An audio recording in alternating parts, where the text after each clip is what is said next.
આ ટ્વીટ બાદ પણ હજી કોંગ્રેસ તો ઠીક પણ પરિવારોમાં પણ ક્યાંક એકજૂટતા ન હોય તો પછી અહેમદ પટેલના જ બે પરિવારના અલગ અલગ ભાગલા એ કોંગ્રેસમાં અને એપી કોંગ્રેસમાં પડી જાય, જેમાં અહેમદ પટેલના પુત્રનો સૌથી મોટો ધડાકો સામે આવ્યો છે। ફૈઝલ પટેલે અલગ ગ્રુપ મુદ્દે સોશિયલ મીડિયા એક્સ પર એક ટ્વીટ કર્યું છે ને જેમાં લખ્યું છે કે નવા પક્ષ કોંગ્રેસ એપી નામ આગવા માંગે છે।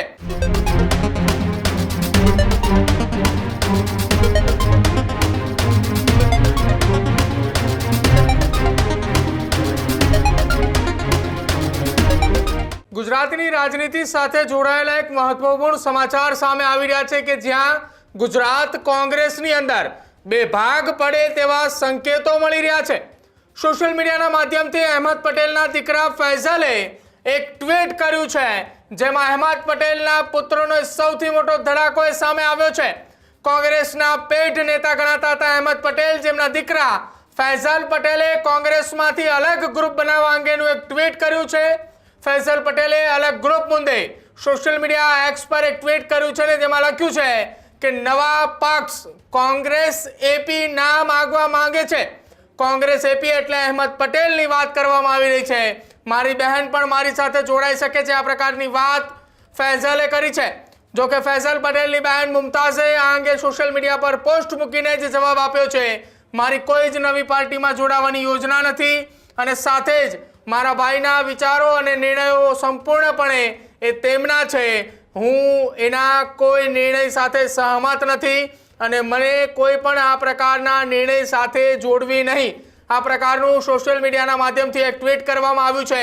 પરંતુ મહત્વની વાત એ છે કે જો કોંગ્રેસના દિગ્ગજ નેતા ગણાતા હતા અહેમદ પટેલે જ્યાં સુધી રહ્યા ત્યાં સુધી ગુજરાત કોંગ્રેસને તેમને જીવંત રાખી હતી। કોંગ્રેસની અંદર અનેક એવી ચર્ચાઓ હતી કે ગુજરાત કોંગ્રેસમાં અલગ અલગ ભાગલાઓ પડ્યા છે, પરંતુ અલગ અલગ ભાગલાઓ અને અલગ અલગ જૂથની વચ્ચે અહેમદ પટેલે ગુજરાતની અંદર કોંગ્રેસને જીવંત રાખી હતી અને હવે અહેમદ પટેલના પુત્ર ફૈઝલ પટેલે સોશિયલ મીડિયાના માધ્યમથી આ પોસ્ટ મૂકી છે અને પોસ્ટને લઈને ફરી એક વખત ચર્ચાઓએ જોર પકડ્યું છે કે શું ગુજરાત કોંગ્રેસની અંદરથી વિભાજિત થઈ કોંગ્રેસ એપી નામની પાર્ટી બનશે ખરા? મારી સાથે મારા સહયોગી કૃણાલ આહિર જોડાયા છે। કૃણાલ, આ એક સૌથી મહત્વપૂર્ણ સમાચાર ગુજરાતની રાજનીતિ સાથે જોડાયેલા છે। આ એક ટ્વીટથી અત્યારે રાજનીતિની અંદર હાલ કલબલાટ છે કે અહેમદ પટેલના પુત્ર ફૈઝલ પટેલે એક પોસ્ટ મૂકીને એમાં કહ્યું કે કોંગ્રેસથી અલગ થઈ કોંગ્રેસ એપી નામની એક અલગથી પોલિટિકલ પાર્ટી શરૂ કરવાની વિચારણા તેઓ કરી રહ્યા છે। બિલકુલ, પહેલા તો ભૂતકાળમાં જઈ અને ભૂતકાળને સમજીએ તો અહેમદ પટેલ એક ન માત્ર ગુજરાત પણ દેશની રાજનીતિનું કોંગ્રેસનો એક એવો ચહેરો કે રાજીવ ગાંધીના વિશ્વાસુથી લઈ અને સોનિયા ગાંધીના સલાહકાર તરીકે રહી ચૂકેલા 3 વખત તેઓ ભરૂચ લોકસભા સીટ છે ત્યાંના તેઓ સાંસદ રહી ચૂક્યા। આમ તો અહેમદ પટેલની વાત કરવામાં આવે તો અહેમદ પટેલે હંમેશા ગુજરાત કોંગ્રેસને જીવતી રાખી છે, પડી ગયેલી કોંગ્રેસને ઊભું કરવાનું તેમણે હંમેશા કામ કર્યું છે અને જ્યારે ગુજરાત પર કોંગ્રેસનો એવું લાગે કે સંકટના વાદળો ઘેરાયા છે ત્યારે ગુજરાતના કોંગ્રેસના નેતાઓ અહેમદ પટેલને યાદ કરતા, કેમ કે અહેમદ પટેલ દિલ્હીમાં સોનિયા ગાંધી અને ગાંધી પરિવાર સાથે નજીકથી જોડાયેલા હતા અને તેમની રસપ્રદ વાત કે જ્યારે અહેમદ પટેલ એ રાજ્યસભાની ચૂંટણી લડી રહ્યા હતા ત્યારનો કિસ્સો એ આખા દેશની રાજનીતિમાં હલચલ મચી ગઈ હતી, કેમ કે બે કોંગ્રેસના વોટ એ બાગી થયા હતા। બે કોંગ્રેસીએ ક્રોસ વોટિંગ કર્યું હતું, એક ભોળાભાઈ ગોહિલ અને બીજું રાઘવજી પટેલ। આ બંનેના વોટથી એ ગુજરાતમાં હલચલ મચી હતી ને છેક દિલ્હીથી ચૂંટણી પંચને ગુજરાત આવવું પડ્યું હતું। રાતના 12 વાગ્યા પછી પણ આ મતગણતરી કરવી કે કેમ તેની અટકળો વચ્ચે એ મત છે કેન્સલ કરવામાં આવ્યા હતા અને માત્ર એક મતથી અહેમદ પટેલે રાજ્યસભાની ચૂંટણી જીત્યા હતા।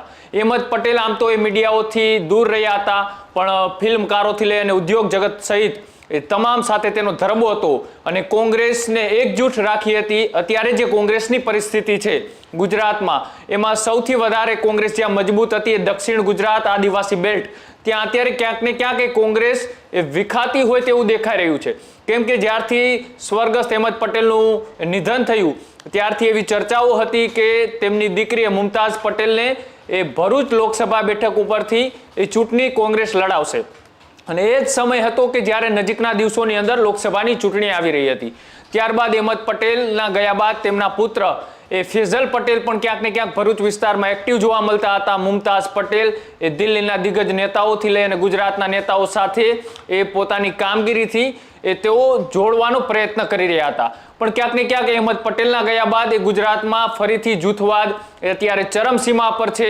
એક બાજુ આમ આદમી પાર્ટી, કોંગ્રેસ, એ બંને વિપક્ષી પાર્ટીઓ અત્યારે સત્તામાં આવવા માટેની એ તૈયારીઓ કરી રહી છે, કાર્યક્રમો આપી રહી છે. અને તેની વચ્ચે જ્યારે અત્યારે થોડા દિવસો પહેલા અહેમદ પટેલના જ મિત્ર અને દિગ્ગજ નેતા ભરતસિંહ સોલંકીનું પણ નિવેદન એ ચર્ચામાં રહ્યું હતું. તેમના જન્મદિવસના કાર્યક્રમે તેમને જે નરેન્દ્ર મોદી અને ભાજપના વખાણ કર્યા હતા, એ માત્ર વખાણ નહોતા પણ સામે બેઠેલી કોંગ્રેસને ટકોર પણ હતી કે આટલા વર્ષોથી આ તમે સત્તાથી દૂર છો અને ભાજપ હજી એવું કહી રહી છે કે 15 વર્ષ સુધી હજી અમે સત્તામાં છીએ.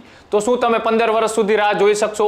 અને આનો મતલબ આમનું જે ટ્વીટ છે, આ ટ્વીટ બાદ પણ હજી કોંગ્રેસ તો ઠીક પણ પરિવારોમાં પણ ક્યાંક એકજૂટતા ન હોય એવું દેખાઈ રહ્યું છે. એક બાજુ ફેઝલ પટેલ કહે છે કે મારી બેન સાથે અમે કોંગ્રેસ એપી એટલે કે અહેમદ પટેલ પાર્ટી બનાવવા જઈ શકી છીએ, તો સામે તેમની બેને જ કહ્યું કે હું કોઈ નવી રાજકીય પાર્ટી સાથે જોડાવા માંગતી નથી. મારા ભાઈનું એ નિવેદન કે તેમની સોશિયલ મીડિયા પોસ્ટ એ એમના વિચારધારા પ્રમાણે હોઈ શકે, એમાં હું ક્યાંય સહમત નથી. એટલે કે એક જ પરિવાર અહેમદ પટેલનો કે જેઓ અત્યારે અલગ અલગ ક્યાંક વેચાઈ ગયું હોય તેવું લાગી રહ્યું છે. બીજી બાજુ એ કોંગ્રેસ અત્યારે જન આક્રોશ યાત્રા લઈને નીકળી રહી છે અને જે વિસ્તારમાં એ કોંગ્રેસ મજબૂત હતી એ જ વિસ્તાર અત્યારે ક્યાંક ને ક્યાંક તૂટી રહ્યો છે, બીજી પાર્ટીઓના પક્ષમાં જતો રહ્યો છે. ત્યારે જો એ ભરૂચ અને આદિવાસી વિસ્તારની અંદર ઓલરેડી આદિવાસી પાર્ટીઓ હતી, તે પછી ભારતીય જનતા પાર્ટી છે, કોંગ્રેસ છે, આમ આદમી પાર્ટી છે, ને હવે કદાચ નવી પાર્ટી બને ત્યાં એપી કોંગ્રેસ નામથી,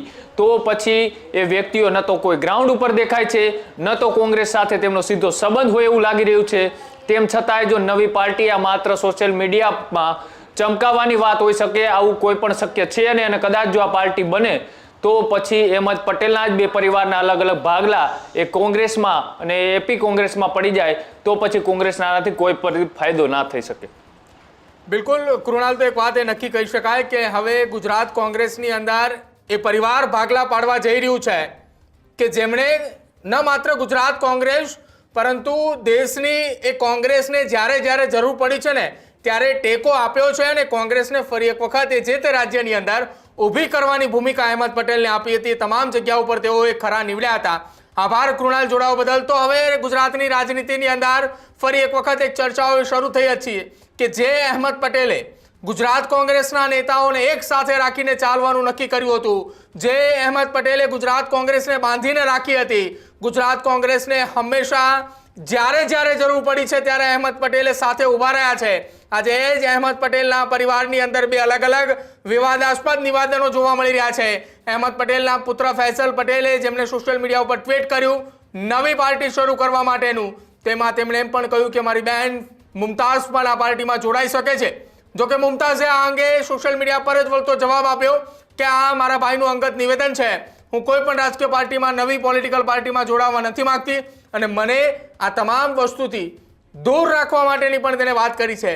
હવે જોવાનું રહેશે આવનારા સમયની અંદર. ભૂતકાળમાં જેમ ફૈઝલ અને મુમતાઝને મનાવવા માટે કોંગ્રેસનું ડેલિગેશન આવ્યું હતું, કોંગ્રેસના નેતાઓએ બેઠક કરી હતી, શું આ વખતે કોઈ બેઠક કરવામાં આવે છે કે કેમ? અને જો બેઠક કરવામાં આવે છે તો ફૈઝલ અને મુમતાઝ આ બંનેને કોંગ્રેસ વતી કયા પ્રકારના મહત્વના સંગઠન અથવા તો ચૂંટણી લડવા માટેના પદ મળે છે એ પણ જોવાનું રહેશે.